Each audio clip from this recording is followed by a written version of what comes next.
Since the COVID-19 pandemic began 3 years ago, its origins have become a topic of political and scientific debate. There are currently two main theories that exist. The first one, the virus spilled over from animals to humans, most likely from a market in Wuhan, China. The second theory claims that the virus spread from the Wuhan Institute of Virology after an accident. But this Wednesday, the latter started to gain traction after FBI Director Christopher Wray said in an interview to Fox News that COVID-19 most likely originated in a Chinese government-controlled lab. But the scientific community is less divided on this question. Virologists say there is very convincing data pointing to an animal or what they call zoonotic origin. Specifically, they conclude that the coronavirus most likely spread from a caged wild animal to humans at the Huanan seafood market back in December 2019.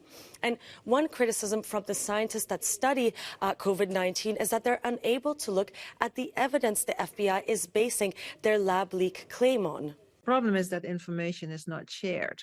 So it's very difficult to see how that compares with the information there is for zoonotic spillover. And if new evidence comes in, that needs to be reviewed. And then maybe you reach a different conclusion. That's not a problem. The problem is this is not a scientific discussion, but it's a political discussion. And mixing those two, in my view, makes the discussion very difficult.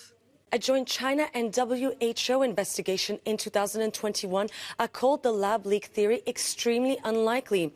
However, the investigation has since then been deeply criticized, and the WHO has called for a new inquiry. And in a statement provided to theCUBE via email, a spokesperson of the WHO said, "Until we have more evidence, all hypotheses are still on the table." Meanwhile, some virologists worry the FBI statement could lead to a renewed wave of harassment against scientists. It's a controversial topic, of course, and that's why I hope that they really act very responsibly and share the information so that it really can be followed up. But scientists also say that it's extremely difficult to come to a definite conclusion so soon. Just a reminder, it took 29 years to identify the source of Ebola and 26 for HIV. So we may not get a conclusive answer for the origins of COVID-19 anytime soon.